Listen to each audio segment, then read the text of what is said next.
Assalamualaikum warahmatullahi wabarakatuh. Semangat pagi, sahabat muda akuntansi.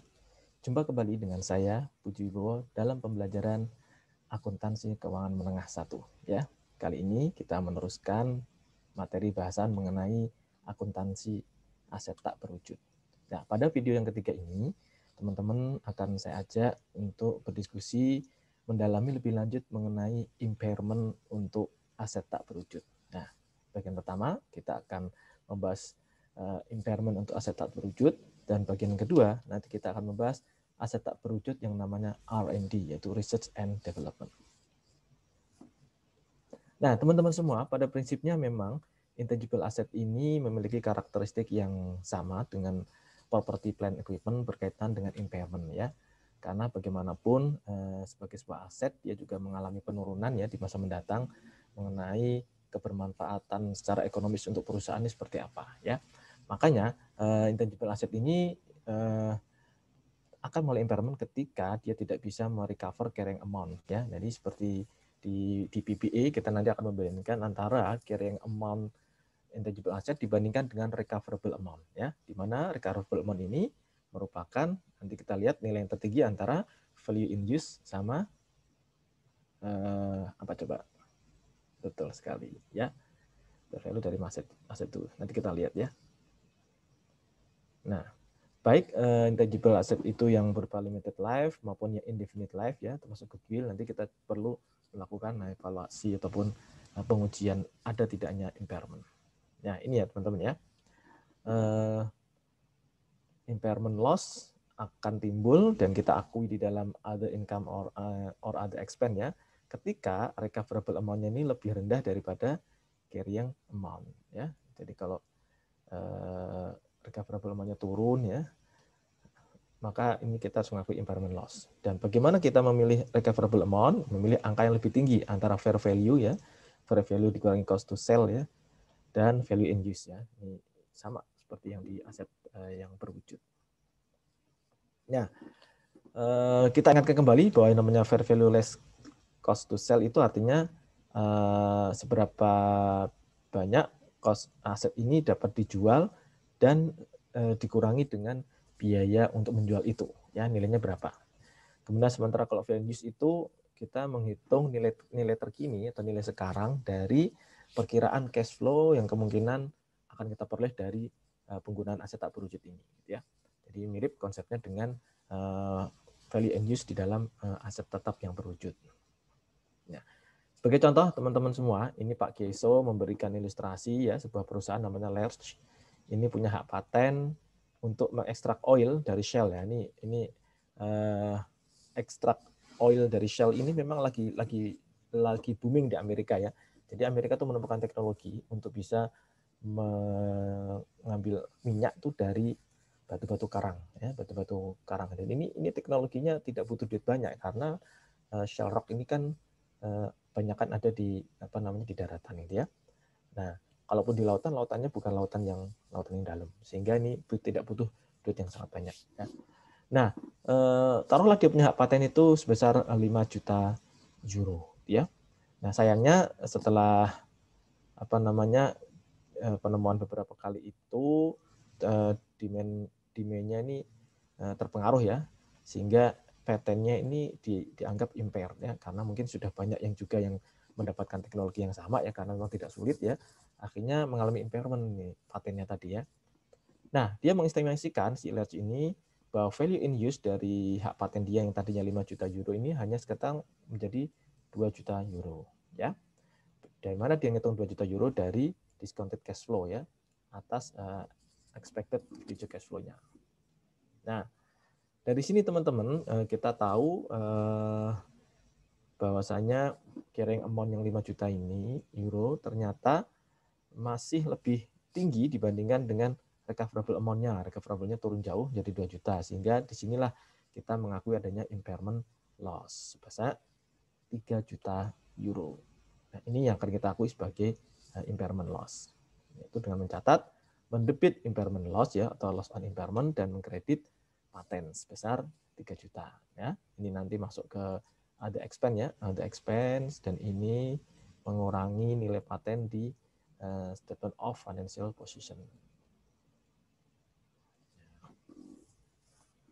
Ya, berikutnya teman-teman semua, bisa nggak kira-kira intangible asset ini mengalami reversal? Ya, nah untuk aset tak berwujud di luar goodwill, maka diperkenankan kita mengakui adanya recovery atau reversal of impairment loss. Ya. Jadi kalau tahun lalu misalkan kita pernah mengakui adanya impairment loss, kemudian tahun ini fair value atau value in use-nya ternyata naik, sehingga carrying amount-nya ini di atas daripada di bawah masih di bawah daripada value in use atau fair value-nya, maka kita akan justru harus mereversal impairment loss-nya, ya. Tapi ini berlaku untuk intangible asset di luar goodwill, karena nanti kita tahu di goodwill nanti tidak ada reversal of impairment loss. Nah, sebagai contoh ini melanjutkan kasus yang tadi, setelah nilainya tinggal 2 juta euro, Let's ini melakukan amortisasi sebanyak selama 5 tahun sehingga per tahunnya berkurang 400.000 euro. Nah, di awal tahun 2020 atau akhir tahun 2019 itu kan berarti carrying amount dia ada 1.600.000 euro. Nah, ternyata recoverable amount-nya waktu itu justru naik ya. Jadi 1.750 euro. Dalam hal ini nah, dia harus mengakui adanya recovery atau reversal of impairment loss yang tadinya sempat diakui katanya adanya penurunan 3 juta euro kan ya sebelumnya ya. Maka di sini dia mengakui adanya penambahan nilai paten 150 euro ya. 150.000 euro dan mengakui adanya recovery of impairment loss ya. Ini masuk ke other income kan gitu ya. Ini konsep ketika ternyata recoverable amount-nya naik melebihi carrying amount-nya. Ya. Nah, ini impairment of indefinite. Nah, ini untuk impairment aset-aset tak berwujud yang nilainya sebenarnya sangat panjang ya, usianya sangat panjang ya. Tapi di luar goodwill ya, karena beda sendiri kalau goodwill memang punya karakteristik beda ya. Pertama ini harus dites paling tidak minimal setahun sekali, kemudian pengujiannya sama dengan limited life intangibles dan dia juga membandingkan antara carrying amount dan recoverable amount dan kalau recoverable amount-nya lebih rendah daripada carrying amount, disitulah adanya impairment. Ya. Nah, ini misalkan si Pak Kieso ini memberikan contoh sebuah perusahaan namanya Arcon Radio membeli broadcast license ya, sebesar 2 juta euro. Ya. Kemudian ternyata di beberapa saat kemudian itu recoverable amount-nya cuma 1.500.000 sehingga ada penurunan 500.000 euro. Nah, 500.000 inilah diakui sebagai loss on impairment. Ya. Nah, bagaimana kalau goodwill? Nah, goodwill ini unik ya, karena memang kenapa dibilang unik? Pertama dari sisi impairment test-nya, dia basisnya adalah menggunakan cash generating unit. Ya, cash generating unit yaitu apa tuh cash generating unit? Unit yang aset yang bisa diidentifikasi yang menghasilkan cash flow yang paling kecil gitu kan ya, cash generating unitnya di sana. Kemudian kalau di goodwill itu biasanya recoverable amount-nya itu bukan berdasarkan fair value tapi berdasarkan value in use estimates ya. Dan seperti tadi yang sudah saya sebutkan di beberapa saat yang lalu bahwa goodwill itu ketika mengalami impairment dia tidak diperkenankan melakukan reversal. Nah, contoh di sini ya. Misalkan si perusahaan Coldplay, nah ini perusahaan apa nih, punya 3 divisi ya.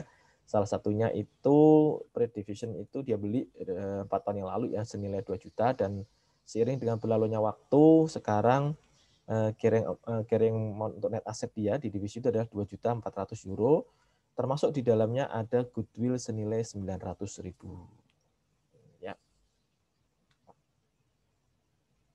Oke.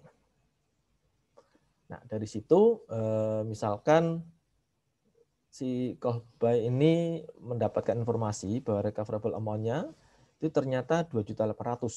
Nah, berarti lebih tinggi daripada carrying amount-nya. Ya, carrying amount-nya 2.400.000 ini ya, ternyata masih kalah dengan value in use-nya yang 2.800.000 sehingga dalam hal ini tidak terjadi impairment ya. Tidak terjadi impairment. Nah, bagaimana kalau ternyata di kasus berikutnya itu recoverable amount-nya bukan 2.800.000 tapi 1.900.000, which is ini 500.000 lebih rendah dibandingkan dengan carrying amount-nya. Ya, maka disinilah perusahaan ini mengakui adanya impairment loss sebesar 500.000. Nah, 500.000 ini seperti apa? Ini kan sebenarnya kan penurunan secara total net asset nih, ya, tapi karena dianggap yang mengenerate cash itu adalah goodwill gitu ya. Karena kan di dalamnya ada goodwill itu, maka dia dibebankan 500.000 ini untuk goodwill semua kan gitu ya. Nah, di sini loss on impairment pada goodwill. Ya, karena memang seperti ini ya. Nah, bagaimana penyajian intangible asset di dalam statement of financial position? Perusahaan itu harus memisahkan ya, penyajiannya terpisah antara intangible asset dengan intangible asset yang berupa goodwill. Jadi goodwill dipisahkan dari intangible asset yang lain supaya memang nampak, karena memang cara memperoleh goodwill-nya pun unik ya. Dia harus melakukan business combination, membeli perusahaan lain gitu ya. Maka dia dipisahkan ya. Jadi goodwill biasanya dipisahkan sendiri dari intangible asset yang lain gitu ya. Kemudian penyajiannya sama dengan PPI, namun di goodwill di intangible asset ini jarang sekali ya menggunakan kontrak account untuk akumulasi amortisasi. Makanya contohnya Pak Kieso ini biasanya langsung ketika ada amortisasi aset tak berwujud langsung mengkredit aset tak berwujudnya, bukan mengkredit akumulasi amortisasi ya. Memang jarang. Ya. Kemudian bagaimana penyajian di income statement juga harus dipisahkan ya, amortization expense maupun adanya impairment loss ya. Kalau di goodwill kan dia tidak ada amortisasi ya, tapi kalau goodwill mengalami loss on impairment ya dia akan mengaku itu di dalam income statement-nya ya. Tuh, ya dipisahkan ya. Bahwasanya intangible asset selain goodwill harus dipisahkan di dalam net income ya, dipisahkan sendiri dari impairment loss yang punyanya si goodwill gitu ya. Nah, ini teman-teman ya, income statement di sini ada amortization expense, ini adalah di luar goodwill karena memang goodwill tidak diamortisasi. Kemudian impairment loss atau impairment of goodwill ada sendiri terpisah ya. Kemudian di balance sheet atau statement of financial position teman-teman bisa lihat goodwill-nya ini terpisah dari intangible asset yang lain. Meskipun sebenarnya dua-duanya kan intangible asset nih ya, tapi dia dipisahkan. Nah, itu ya teman-teman semua mengenai hal-hal yang menarik di dalam impairment loss untuk aset tak berwujud. Nah, sekarang kita sampai pada materi hal yang aset tak berwujud juga ya. Tapi sebenarnya ada juga yang dia mengelompokkan research and development ini sebagai research and development cost sendiri ya, tidak digabungkan dalam intangible assets ya. Nah, seringnya memang karena R&D itu kan sebuah proses gitu ya, sebuah proses karena hasilnya nanti akan menjadi sebuah intangible asset tersendiri, yaitu bisa berupa paten, bisa berupa copyright, hak cipta kan gitu ya. Ini yang makanya R&D ini biasanya dipisahkan sendiri dari intangible asset ya. Nah, biasanya hasil dari R&D itu bisa berupa paten terhadap produk, paten terhadap proses, atau paten terhadap ide-ide atau pemikiran gitu ya. Ataupun formula ya, resep gitu ya, komposisi dan literary work. Ya, teman-teman semua, ini perkembangan daripada biaya R&D oleh beberapa perusahaan ya. Kita bandingkan perusahaan-perusahaan terkemuka di beberapa negara OECD ini ya, ada USA ya, ada Jepang. Ini kita lihat ya, mereka ini R&D-nya ini termasuk tinggi ya. Ini yang paling tinggi kita lihat di sini mana nih? Ini ya, Roche. Ya. Kemudian Intel ya, karena perusahaan komputernya tinggi nih. Kemudian yang ketiga baru ini ya, Novartis nih, Johnson & Johnson, produk baby. Ada juga R&D-nya ya. Nah, teman-teman semua, research and development memiliki dua fase kan, risetnya sendiri maupun development ya. Kalau research cost-nya itu dia akan bebankan semua sebagai expense ya. Sementara development cost-nya mungkin bisa di-expand, mungkin juga tidak. Jadi karena development cost-nya ini bisa jadi dikapitalisasi ya, sebagaimana kemarin dijelaskan di video yang pertama itu atau yang kedua ya, itu ada fase ya. Di bidang pertama ya ada fase antara fase pencarian ya dengan fase pengembangan. Ketika fase pencarian dia di-expand semua, tapi fase pengembangan sebagian di-expand, tapi sebagian dikapitalisasi manakala sudah memenuhi kriteria kelayakan ekonomi kan gitu ya. Di R&D juga seperti itu ya. Dia akan melakukan kapitalisasi terhadap proyek itu sepanjang economic benefit dari R&D itu bisa teridentifikasi ya, yaitu secara ekonomik memang layak ya untuk dilakukan. Nah, disinilah pentingnya kita membedakan antara research activities dan development activities. Ya, misalkan research activities ini secara umum dia merupakan apa ya langkah awal ya atau perencanaan dalam rangka dia ingin menemukan sebuah apa ya penemuan ilmu pengetahuan maupun teknologi ya. Jadi research activities-nya contohnya dia melakukan aktivitas di laboratorium ya. Kemudian dia mencari aplikasi-aplikasi ya. Ini baru dalam hal tahapan research. Kemudian kalau sudah tahapan development activities, maka dia sudah lebih jauh lagi karena dia harus sudah mendesain produk ya, kemudian melibatkan ada material, devices, produk segala macam ya. Dan ini contohnya dia sudah mengkonsepkan sebuah formula atau sebuah resep, mendesain produk ya, dan berbagai alternatifnya, termasuk kalau dia sudah mulai merancang prototypes ya dan pilot plans ya, di situ sudah mulai ada development activities ya. Tapi memang tidak semua aktivitas itu akan dikapitalisasi, tergantung aktivitas mana yang memang sudah terlihat nyata memberikan kontribusi secara ekonomik buat perusahaan. Nah, bagaimana akuntansi berkaitan dengan R&D ini memang sangat complicated, jadi teman-teman harus hati-hati ya mengidentifikasi biaya-biaya mana saja yang akan di-expense, biaya-biaya mana saja yang akan dikapitalisasi. Ya. Nah, secara umum ya biaya-biaya berkaitan dengan R&D itu berkaitan dengan material, equipment dan facilities, kemudian biaya personil ya. Kemudian kalau memang dia ada intangible asset yang dibeli ya, atau adanya contract services atau indirect costs. Ini semua ini biaya-biaya yang sering timbul di dalam aktivitas riset dan pengembangan ya. Nah, ini kasih contoh ya. Yang di sebelah kiri ini adalah jenis-jenis pengeluaran dan yang sebelah kanan ini bagaimana kita memperlakukan secara akuntansi ya.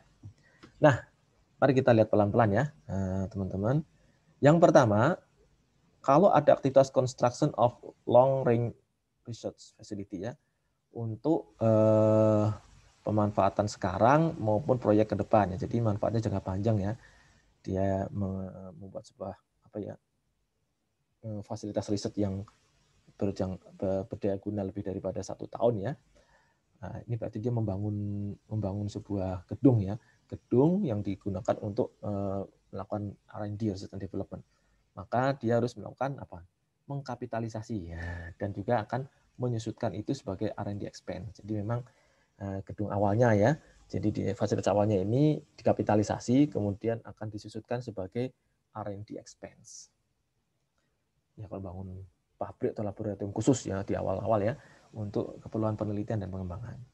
Kemudian yang kedua, kalau perusahaan itu melakukan akuisisi peralatan R&D ya untuk penggunaan proyek yang sekarang saja, proyek current project only ya. Ini kan jangka pendek ya pemanfaatannya ya. Kalau ini maka langsung dibebankan pada saat itu juga ya, expense immediately as R&D. Jadi dibebankan di tahun itu juga kalau memang kemanfaatannya cuma untuk proyek yang sekarang saja.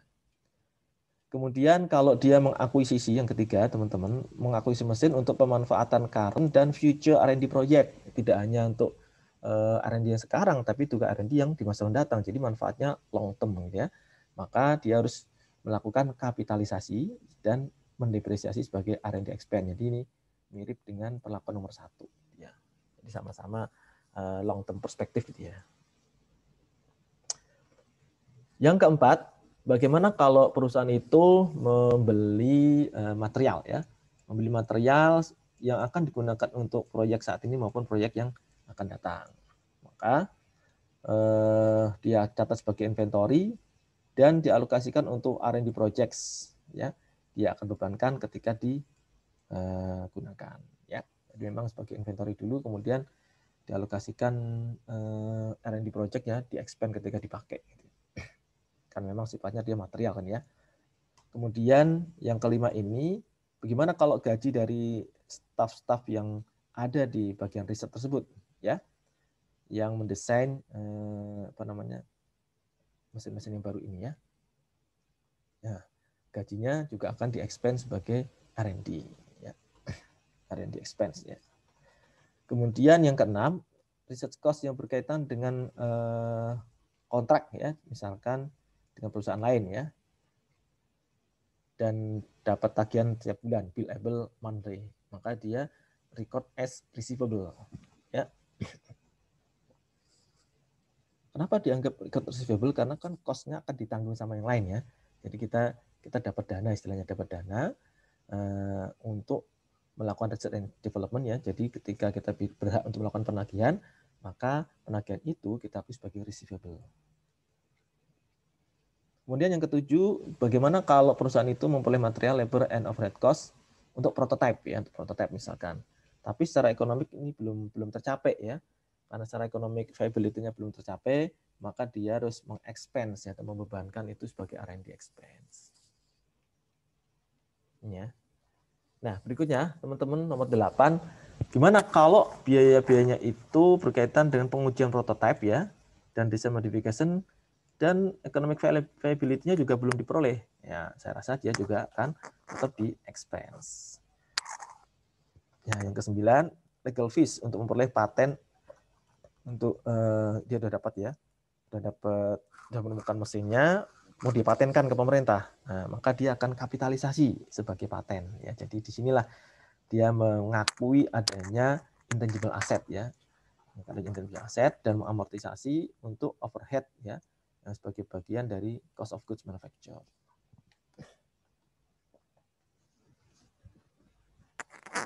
Kemudian executive salaries-nya ya, dia pasti akan expense sebagai operating expense ya, karena nggak berkaitan langsung dengan R&D-nya. Kemudian cost of marketing research untuk mempromosikan ini, ya dia berarti sebagai operating expense juga, tidak ada hubungannya dengan R&D. Ya, jadi R&D ini memang bukan spesifik sebagai intangible asset, tapi dia akan dikelompokkan sebagai biaya R&D sendiri. Tapi suatu ketika kalau produknya, penemuannya itu sudah memenuhi economic viability, maka penemuan itu akan diakui sebagai intangible asset. Contohnya di kasus ini adalah dia bisa mempatenkan ya mesin baru yang dia desain ya untuk menjadi intangible assets. Nah, berikutnya nomor 12, engineering cost yang berkaitan dengan mengupgrade mesin itu agar bisa ke arah full production stage ya. Berarti dia akan meng-expense sebagai operating expense dan mengkapitalisasi sebagai R&D. Nah, jadi di sini sudah ada yang bisa diakui sebagai kapitalisasi dari R&D ya. Kemudian cost untuk mempertahankan paten ya, dia akan kapitalisasi sebagai paten ya. Mungkin ada yang takutnya dia menggugat, maka dia patenkan dan dia pertahankan ini ya. Kemudian komisi untuk sales marketing berarti dia expense sebagai operating expense karena tidak berkaitan langsung dengan new laser scanner ini ya. Nah, itu ya teman-teman ya. Contoh-contoh bagaimana biaya-biaya berkaitan dengan R&D itu ada yang dikapitalisasi, ada yang dibebankan sebagai R&D expense atau bahkan ada yang diberikan sebagai operating expense. Dan terakhir ada juga yang memang bisa kita kapitalisasi sebagai intangible asset. Dalam hal memang ternyata sudah dibuktikan menemui economic viability, maka dia patenkan itu. Dan hak paten ini akan menjadi intangible asset buat perusahaan. Nah, ada beberapa biaya juga yang sebenarnya mirip dengan R&D ya. Di sini Pak Geso memberikan contoh ada 3 hal, yaitu pertama ada startup cost. Startup cost itu biaya uji coba untuk men-stel mesin ya. Kemudian initial operating losses ya. Operasi pertama dia mengalami kerugian, atau advertising cost. Ini kan mirip-mirip dengan R&D ya, karena dia keluarin tapi belum tentu dapat manfaat pada saat itu kan gitu ya. Nah, tapi cost-cost itu langsung diakui sebagai beban ketika terjadinya. Ya, mirip dengan akuntansi untuk R&D cost. Nah, ini contoh ya, bagaimana dia melaporkan research and development expense. Ya. Misalkan perusahaan itu memperoleh peralatan itu yang dia akan memberikan alternatif untuk R&D project di masa mendatang dalam 5 tahun. Ya. Dia menggunakan straight line depreciation, nilainya 330.000.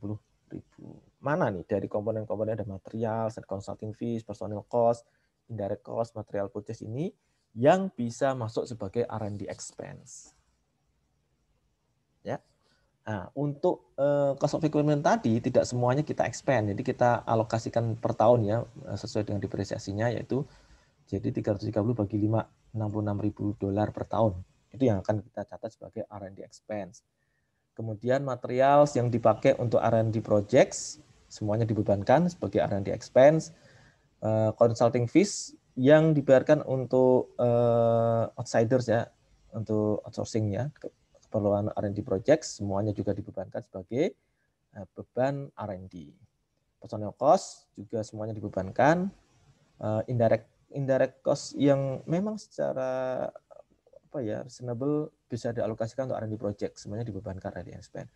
Material purchase ya, material purchase untuk future R&D project, bukan untuk current tapi untuk future saja, maka tidak bisa dibebankan sebagai R&D expense. Ini ditahan dulu ya, nanti dikapitalisasi kan gitu ya. Nah, sehingga totalnya dari biaya-biaya yang kita identifikasi ini hanya $403.000 yang diakui sebagai research and development expense ya. Nah, material purchase ini gimana Pak? Nanti kan sebagai inventory dulu nih. Di inventory dia akan sebagai expense ketika memang dipakai untuk project di tahun yang berjalan.